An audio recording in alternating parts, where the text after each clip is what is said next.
दोस्तों नमस्कार, स्वागत है आप सभी का आपके अपने YouTube channel Bhupendra coaching classes में। दोस्तों अपनी जो सीरीज चल रही थी इतिहास में, अपन ले रहे थे जैन धर्म। जैन धर्म में 2 क्लास अपनी हो चुकी थी, आज अपनी है तीसरी क्लास जैन धर्म की, जिसमें हमने पहली क्लास में देख लिया था कि धर्म होता क्या है, धर्म का किस प्रकार से प्रादुर्भाव हुआ, उसके बाद में धर्म की आवश्यकता क्यों पड़ी ये हमने देखा, पंथ संप्रदाय किस प्रकार से आए, वो सारी चीज़ें देखी। उसके बाद में हमने ऋषभ देव जी के बारे में अध्ययन किया और मैंने आपको बताए थे कि जैन धर्म में तीर्थंकर कितने थे। जैन धर्म में तीर्थंकर थे 24। पहले तीर्थंकर ऋषभ देव जी थे, जिनमें जो महत्वपूर्ण तीर्थंकर हैं उनके बारे में अपन अध्ययन करेंगे। पहले तीर्थंकर हैं ऋषभ देव जी, उसके बाद में 23 में जो तीर्थंकर हैं वो पार्श्वनाथ जी, और 24 में जो तीर्थंकर है वो हैं महावीर जी। तो हमने पहले तीर्थंकर के बारे में आराम से पढ़ लिया था और आज जो पढ़ने वाले हैं वो है 23 में तीर्थंकर भगवान पार्श्वनाथ जी के बारे में अपन अध्ययन करने वाले हैं। देखो जैन धर्म के बारे में अपन ने अध्ययन किया था कि जैन किस शब्द से बना है, जिन से बना है, जिसका अर्थ क्या होता है विजेता। बात करते करते अपन क्या उसका रिवीजन भी करते रहेंगे। पहले क्या करता हूं मैं, पार्श्वनाथ के बारे में जो भी सामान्य जानकारी है, जहां से प्रश्न उठते हैं, उन सारी चीजों को मैं आपको बता देता हूं। उसके बाद में अपन एक स्टोरी बनाएंगे उसको, और उसको अपन क्या करेंगे, याद करेंगे, क्योंकि स्टोरी से हमेशा याद रह जाता है। पढ़ी हुई चीज, लिखी हुई चीज तो बुक्स में बहुत ज्यादा पढ़ी हुई है। अपन आज पढ़ने वाले हैं पार्श्वनाथ। कौन पढ़ने वाले हैं? पार्श्वनाथ जी। पार्श्वनाथ जी, इनके बारे में देख दो। पहला जो पॉइंट है वो क्या है, ये जैन धर्म के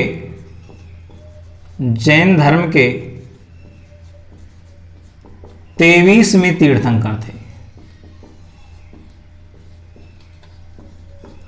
पहली बात इनके बारे में क्या मिला कि ये क्या थे, जैन धर्म के 23वें तीर्थंकर थे। 24वें महावीर जी आते हैं, पहले ऋषभ देव जी हमने देखे थे। 23वें तीर्थंकर कौन है? पार्श्वनाथ जी हैं। उसके बाद में हम देखते हैं पार्श्वनाथ जी के पिताजी का नाम क्या था। पिताजी का नाम था अश्वसेन। क्या नाम था? अश्वसेन। और ये कहां थे? काशी वाराणसी के राजा। काशी वाराणसी के राजा थे कौन? अश्वसेन। और उनके सुपुत्र थे कौन? पार्श्वनाथ जी। ठीक है। उसके बाद में हम देखते हैं पार्श्वनाथ जी की माता का नाम क्या है। इनकी माता हैं कौन? वामा देवी जी। कौन है? वामा देवी। उसके बाद में देखते हैं इनकी पत्नी का नाम है प्रसंजित राजा की पुत्री प्रभावती। कौन? प्रभावती कौन है? पार्श्वनाथ जी की पत्नी है।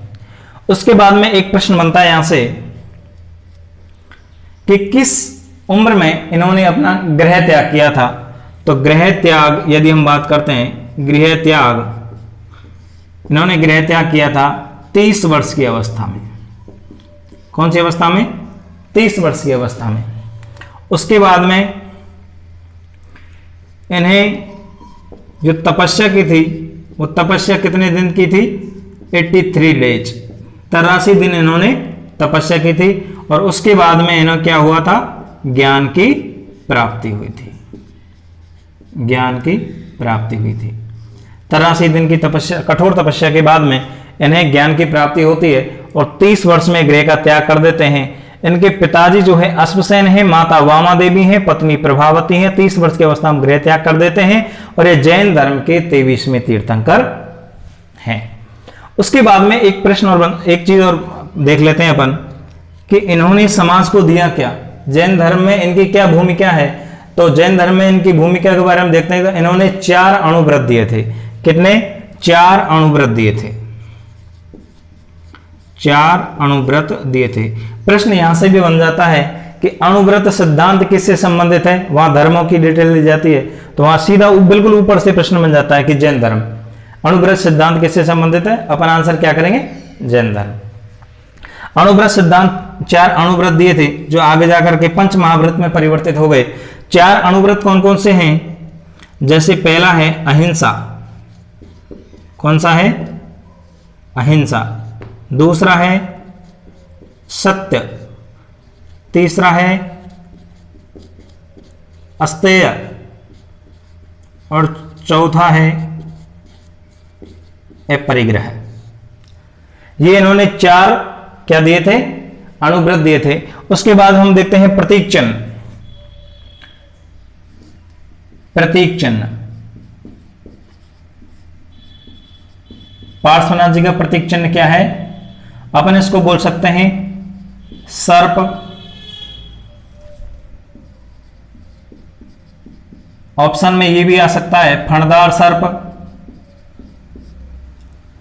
और या शेषनाग भी आ सकता है। सर्प से संबंधित यदि कोई प्रतीक चिन्ह पूछा जाएगा, उसका आंसर क्या होगा? पार्श्वनाथ जी। कि पार्श्वनाथ जी का प्रतीक चिन्ह क्या है? सर्प है। यहां से हम इनको याद करने का प्रयास करते हैं कि किस प्रकार से हमें ये याद रहेंगे। देखो, एक कहानी सुनाता हूं मैं आपको। राजा के पुत्र थे, राजकुमार थे। कौन? पार्श्वनाथ जी। बिल्कुल कोमल आयु थी। तो एक बार क्या हुआ कि वो झरोके से देखते हैं और बहुत सारी दुनिया उनके दरवाजे के सामने होके निकल के जा रही थी। अब होता क्या है, वो पूछते हैं भाई ये कौन है और कहां जा रहे हैं? कि एक संत है, वो पंचाग्नि तप कर रहे हैं और उसको देखने जा रहे हैं। जैसे अपन बचपन में एक मदारी वाला खेल दिखाने आता था या सर्कस वाला आता था, तो बड़े चाप से पूरे गांव वाले देखने जाते ना, बस सेम ऐसे सारे। अरे यार, एक बाबा जी ऐसा कपड़े पहनता नहीं है और अपने आप को तपाता है, पंचाग्नि चारों तरफ से अग्नि अग्नि कर देता है। पंचाग्नि तब क्या होता है? जिसको 5 तरफ से अग्नि हो। 5 तरफ से कैसे? देखो, जैसे ये कोई संत है, वो बैठे हैं ऐसे मान लीजिए, और ये अग्नि का ढेर लगा दिए। जैसे अब भी आते हैं कभी कभार जो बड़े बड़े मेले हैं, जैसे कैला देवी का मेला है, वहां भी देखा होगा आपने मेले के टाइम पर, तो संत आते हैं, चारों तरफ से अग्नि वगैरह जला लेते हैं और वो अपनी तपस्या करते हैं। सेम ऐसा ही था। यहां क्या है? यहां अग्नि है, यहां अग्नि है, और ये बीच में बैठे हैं महाराज, अपने आप को तपा रहे हैं, कष्ट दे रहे हैं, तपस्या कर रहे हैं। और ऊपर से क्या है? सूर्य की बिल्कुल गर्मी, गर्मी के मौसम में सूर्य की गर्मी। ये 5 प्रकार से 5 तरफ से अग्नि का प्रभाव है इस संत के ऊपर। ये अपने आप में क्या कर रहे हैं? तपस्या कर रहे हैं, और उसको देखने के लिए बहुत सारे लोग इनको आए हुए हैं। इसी क्रम में ये जो पार्श्व थे, ये पार्श्व जो है ये भी देखने के लिए आते हैं। क्या हुआ? ये भी देखने के लिए आते हैं। तो ये देखते क्या है कि एक सर्प था, और वो सर्प इस लकड़ी के बंडल में, इस अग्नि में जल रहा था, आधा जल चुका था, जल रहा था। तब उन्हें जो पार्श्व थे, इनको दया आई और ये सारी चीजें रुकवा करके इनको बोला कि आप ऐसा क्यों कर रहे हो? एक सर्प इस अग्नि के अंतर्गत जल रहा है, आप उसे क्यों नहीं रोक रहे? उसके बाद में ये बोलते हैं कि तुम राजकुमार हो, तुम्हें क्या पता कि धर्म क्या होता है? तुम्हें क्या पता कि धर्म क्या होता है? तब पार्श्व जी बोलते हैं अपने सेवक को बुला करके कि सर्प को बाहर निकालिए, वेद मंत्र इत्यादि बोल करके उसका अंतिम संस्कार करते हैं। लास्ट में जाकर के ये जो सर्प है देवत्व रूप ले लेता है। तो जब ये पार्श्व बोलते हैं ऐसा धर्म नहीं होना चाहिए जिसमें दया को कोई स्थान नहीं हो। जहां दया नहीं है वहां धर्म का हमें क्या मतलब? दया अति आवश्यक है। यहां से एक कथन बनता है पार्श्वनाथ जी का, यहां से भी प्रश्न बनता है बड़ी एग्जाम्स में कि ऐसा धर्म ना हो, ऐसा धर्म ना हो जहां दया को कोई स्थान ना हो, दया को कोई स्थान नहीं हो। ऐसे धर्म की हमें कोई आवश्यकता नहीं है, ऐसे धर्म की हमें कोई आवश्यकता नहीं है जहां क्या ना हो, जहां दया नहीं हो। दया ही तो धर्म का मूल है। धर्म का मतलब ही तो प्रारंभ जब होता है जब किसी मानव के दया भाव होता है। दया नहीं है तो फिर वो धर्म किसी भी काम का नहीं होता। ये मत था पार्श्वनाथ जी का। ये जो पार्श्वनाथ जी थे इन्होंने ये बात कही थी क्या कि यदि दया नहीं है तो हमें ऐसे धर्म की कोई आवश्यकता नहीं है। अब देखिए ये जो कहानी आगे बढ़ करके जाती है, नेमिनाथ जी बारात लेकर जा रहे थे, उनको वैराग्य हुआ, अपनी बारात छोड़ करके और सन्यास की तरफ चले जाते हैं नेमिनाथ जी। तब इनकी जो पत्नी थी प्रभावती, उनको पार्श्वनाथ जी बोलते हैं कि देखिए मेरा भी घर त्याग करने का विचार बन रहा है, यदि आपकी आज्ञा हो तो मैं घर छोड़ सकता हूं। इन्होंने अपनी पत्नी से आज्ञा ली और वो आज्ञा दे देती हैं और 30 वर्ष की अवस्था में ये गृह त्याग करती हैं और ये जाते हैं सम्मेद पर्वत। कहां जाते हैं? सम्मेद पर्वत। सम्मेद पर्वत वर्तमान में कहां है? झारखंड में। सम्मेद पर्वत झारखंड में 83 दिन की कठोर तपस्या के बाद में इन्हें ज्ञान की प्राप्ति होती है। इन्हें क्या प्राप्ति होती है? ज्ञान की प्राप्ति होती है। उसके बाद में क्या होता है कि कहीं इन दोनों का एक मिलान हो जाता है। वही संत जो ये सोच रहे थे कि इस बालक ने आकर के मेरी क्या कर दी?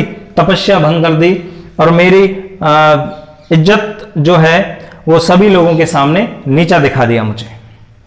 इसको बदला लेने के लिए उन्होंने अपनी मंत्र शक्ति के द्वारा बादलों से बारिश करवाई और बोलते हैं कि जब पार्श्वनाथ जी बिल्कुल भी नहीं ले, चाहे कितनी भी बिजली गिरा दी, चाहे कितनी भी पानी आ गया था, पार्श्वनाथ जी नहीं लेते। ऐसे बोलते हैं कि जब हमने एक संकल्प लिया होता है, उस संकल्प को पूर्ण करने के लिए यदि हम टिके रहते हैं तो हमें कोई नहीं हिला सकता, प्रकृति भी साथ देती है। देखते हैं क्या होता है।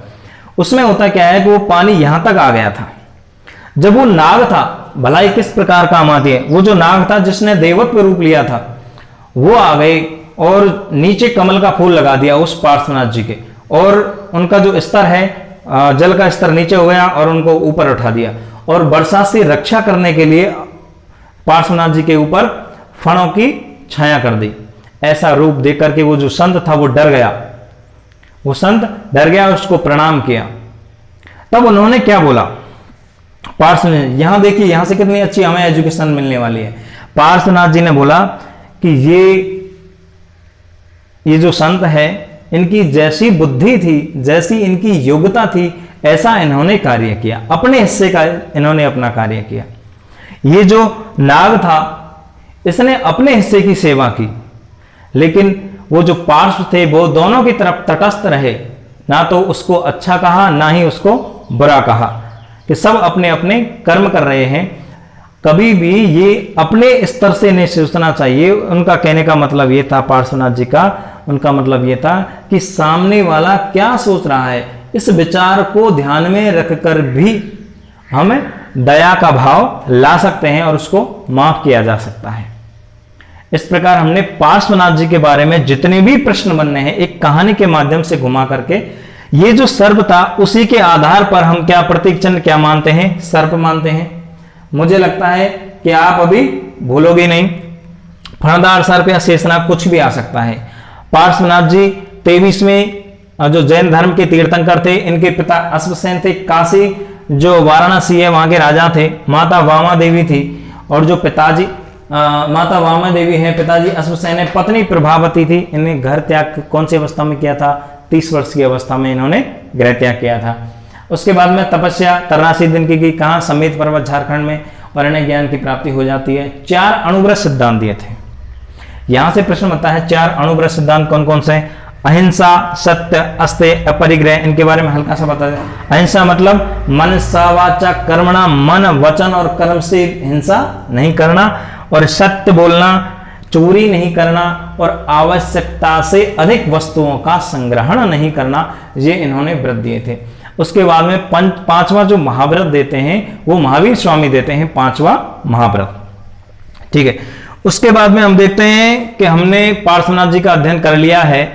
एक प्रश्न चाहो तो आप लास्ट में देख लेना, चाहे मैं आपको अभी बता देता हूं। तीनों के प्रतीक चिन्ह देख लो आप, एक सारणी बना करके। ये प्रश्न भी बन सकता है क्योंकि मैंने ऋषभदेव में प्रतीक चिन्ह नहीं बताए थे उनके। अब देखो ऋषभदेव जी, इनके प्रतीक चिन्ह क्या हैं?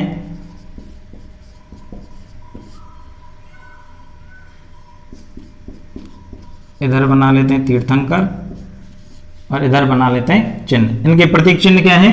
इनके प्रतीक चिन्ह हैं वृषभ, जिन्हें अपन बोलते हैं बैल, या अपन बोल सकते हैं सांड। इनमें से कोई सा भी ऑप्शन आ सकता है। उसके बाद में दूसरा है पार्श्वनाथ जी। कौन से? पार्श्वनाथ जी अपन याद रखेंगे। तो पार्श्वनाथ जी का जो प्रतीक चिन्ह है वो सर्प है। क्या है? सर्प है, या शेषनाग आप याद रख लीजिए। सर्प से संबंधित जो भी आएगा वो क्या याद रखना अपने को? पार्श्वनाथ जी। तीसरा जो है महावीर स्वामी। कौन सा? महावीर स्वामी जी। महावीर स्वामी जी का जो प्रतीक चिन्ह है वो है सिंह। सिंह किसका प्रतीक चिन्ह है? महावीर स्वामी का प्रतीक चिन्ह है। ये आपको याद रखना है। ये सारणी बना देता हूं इनकी, ये आपको याद रखना है। इनमें से प्रश्न बनता है। उसके बाद में आज का जो टॉपिक है पार्श्वनाथ जी का वो हमारा समाप्त होता है। अगला जो टॉपिक है अपन पढ़ेंगे कौन सा? महावीर स्वामी। उसके बाद में हम जैन धर्म में कौन कौन सी रीतियां हैं, कौन कौन से पंच महाव्रत हैं, इनके बारे में और डिटेल से अपन अनुव्रत हैं उनके बारे में पढ़ेंगे। इसी प्रकार से आप सभी अपना प्रेम बनाए रखें। धन्यवाद आप अपनी क्लास देखने के लिए, और इसी प्रकार अपनी जीके में वृद्धि करते रहें। अपना जो चैनल है उसको सब्सक्राइब करें, लाइक करें, शेयर करें, कमेंट करें और अपना प्रेम बनाए रखें। धन्यवाद। नमस्कार।